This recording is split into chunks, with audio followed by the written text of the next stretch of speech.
आपको अगर वोट डालना है तो साबित करिए कि आप भारत के नागरिक हैं। ये वो सवाल है जिसका सामना इस वक्त बिहार में लाखों लोग कर रहे हैं। बिहार में विधानसभा चुनाव से ठीक पहले चुनाव आयोग ने स्पेशल इंटेंसिव रिवीजन का ऐलान किया है और लाखों लोगों के सामने खुद की नागरिकता साबित करने की चुनौती है। जब से चुनाव आयोग ने ये प्रक्रिया शुरू की है, इस पर काफी सवाल उठ रहे हैं और बार बार आ रहा है एक लैंडमार्क जजमेंट का जिक्र, Lal Babu Hussain versus electoral registration officer and others. Supreme court के इस जजमेंट को आधार बनाते हुए बिहार में चल रही प्रक्रिया को चुनौती दी जा रही है, क्योंकि बिहार में लोगों के सामने जिस तरीके के सवाल आ रहे हैं वो पहले भी आ चुके हैं। लोगों की नागरिकता पर सवाल उठ चुका है और वोटर लिस्ट से नाम काटने की कवायद हो चुकी है। पहले भी ये हो चुका है। तब अपने ऐतिहासिक फैसले में सुप्रीम कोर्ट ने क्या कहा था? क्या था Lal Babu Hussain versus electoral registration officer का मामला और तब सुप्रीम कोर्ट ने क्या गाइडलाइन सेट किए थे? ये सब आपको बताएंगे इस वीडियो में। नमस्कार, मेरा नाम है गौरव श्यामा पांडे और आप खबरगांव देख रहे हैं। शुरुआत करेंगे उस प्रावधान से जो ये तय करता है कि भारत में वोट देने का अधिकार किसे होगा।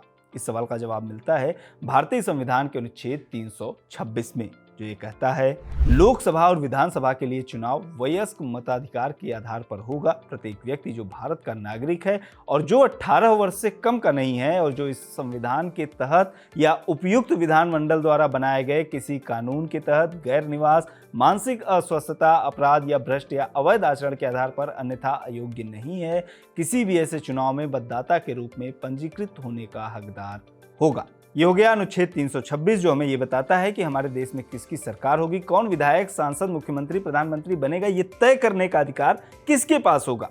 और ये तय करने का अधिकार पाने के लिए 3 चीज बेहद जरूरी है: भारत का नागरिक होना, 18 वर्ष का होना, संबंधित निर्वाचन क्षेत्र का निवासी होना।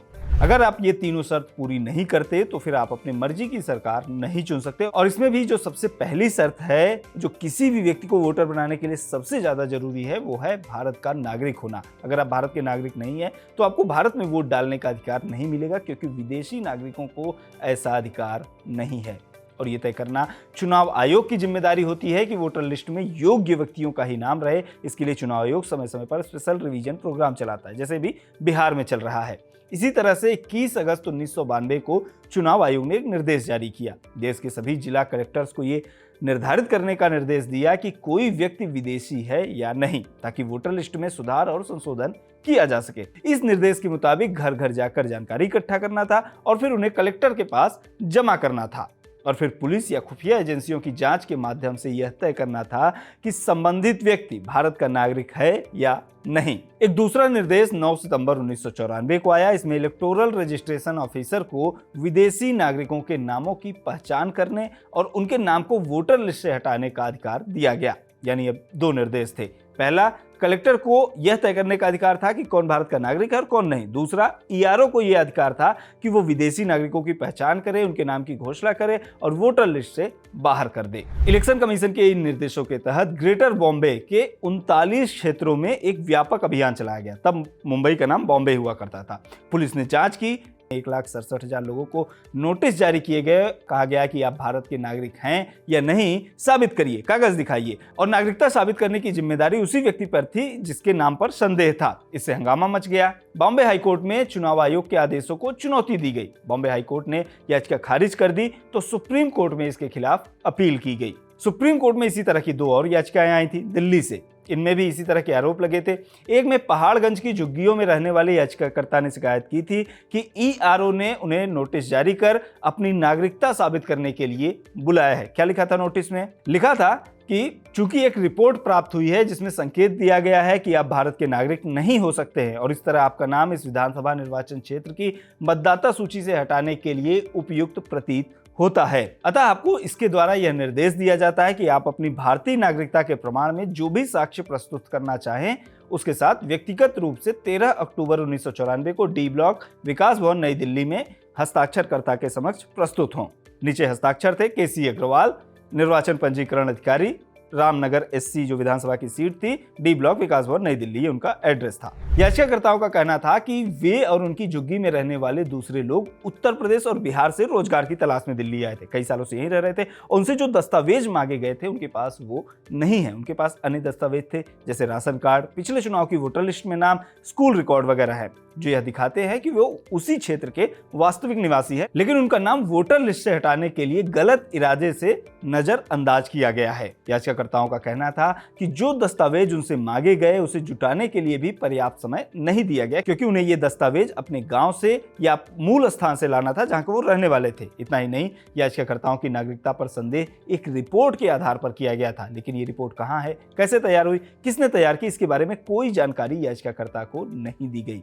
इस रिपोर्ट को आमतौर पर विश्वसनीय मान लिया गया था और ये संबंधित व्यक्ति पर निर्भर था कि वो ये साबित करे कि वो भारत का नागरिक है और निर्वाचन क्षेत्र का सामान्य निवासी है। क्या पहले की वोटर लिस्ट में शामिल रहे किसी वोटर का नाम ऐसे किसी रिपोर्ट के आधार पर हटाया जा सकता है? ये मुख्य सवाल था। इसी तरह से तीसरी याचिका दिल्ली के मटिया महल निर्वाचन क्षेत्र के अंतर्गत आने वाले संजय अमर झुग्गी कॉलोनी के कुछ निवासियों ने people's union for civil liberties यानी PUCL नाम के संगठन के माध्यम से दायर की थी, जो उस क्षेत्र के 18,000 निवासियों का प्रतिनिधित्व करने का दावा करती थी। इन लोगों का भी दावा था कि वे भी यूपी बिहार से रोजगार की तलाश में दिल्ली आए, 10 साल से यहीं रह रहे हैं। मटिया महल निर्वाचन क्षेत्र के निर्वाचन पंजीकरण अधिकारी ने एक सामान्य नोटिस जारी कर कॉलोनी के सभी निवासियों पर विदेशी होने का संदेह जताया और उन्हें अपनी नागरिकता के दावे के समर्थन में ठोस सबूत के साथ उपस्थित होने को कहा। याचिकाकर्ताओं का कहना था कि जब वे राशन कार्ड, दिल्ली प्रशासन द्वारा जारी पहचान पत्र, ग्राम प्रधान द्वारा जारी प्रमाण पत्र और शपथ पत्र लेकर ERO के पास गए तो उन्हें भी बताया गया कि ये दस्तावेज नहीं माने जाएंगे। इसके बाद इन लोगों ने PUCL संगठन के माध्यम से ERO और मुख्य निर्वाचन अधिकारी के सामने आपत्ति दर्ज कराई, लेकिन कोई जवाब नहीं मिला। संशोधित वोटर लिस्ट में 18,000 में से महज 300 वोटर्स का नाम शामिल किया गया था, यानी 98% से ज्यादा वोटर्स का नाम वोटर लिस्ट से बाहर कर दिया गया था। जिसके बाद इन लोगों ने सुप्रीम कोर्ट का रुख किया और सुप्रीम कोर्ट में Lal Babu Hussain and others versus electoral registration officer and others with Hussain Dalwai and others versus union of India and others and PUCL and others versus electoral registration officer and others मामले की सुनवाई शुरू हुई। सुप्रीम कोर्ट में chief justice AM Ahmadi, justice NP Singh और justice Sujata वसंत मनोहर की 3 जजों की बेंच ने सुनवाई शुरू की। कोर्ट ने पाया कि बड़ी संख्या में वोटर लिस्ट में शामिल लोगों का नाम बिना उन्हें अपना पक्ष रखने का पर्याप्त अवसर दिए हटाया गया। और ये किस आधार पर किया गया? ERO के पास ऐसे कौन से साक्ष्य थे जो इस बात को साबित करते थे कि संबंधित लोग भारत के नागरिक नहीं हैं? ये भी उजागर नहीं किया गया। लोगों की आपत्तियों को केवल पुलिस की रिपोर्ट के आधार पर अस्वीकार कर दिया गया। बॉम्बे में 1,67,000 लोगों को नोटिस जारी किए गए और सबसे इनमें से कोई एक जन्म प्रमाण पत्र, भारतीय पासपोर्ट, नागरिकता प्रमाण पत्र, नागरिकता रजिस्टर में की गई प्रविष्टि के अंश प्रस्तुत करने को कहा गया। दिल्ली में भी इसी तरह के नोटिस जारी किए गए और इसी तरह के दस्तावेज लाने के लिए कहा गया। दस्तावेज लाने के लिए दिया गया समय कम था और ज़्यादा समय की मांग को शायद इसलिए अस्वीकार कर दिया गया क्योंकि तय समय सीमा के भीतर काम पूरा करना था। नोटिस में जिन दस्तावेजों का जिक्र था उनके अलावा किसी भी दूसरे दस्तावेज या सबूत को स्वीकार नहीं किया गया, जबकि यह स्पष्ट था कि नोटिस प्राप्त करने वालों में ज़्यादातर लोग झुग्गी झोपड़ियों में रहने वाले अशिक्षित और मजदूर थे।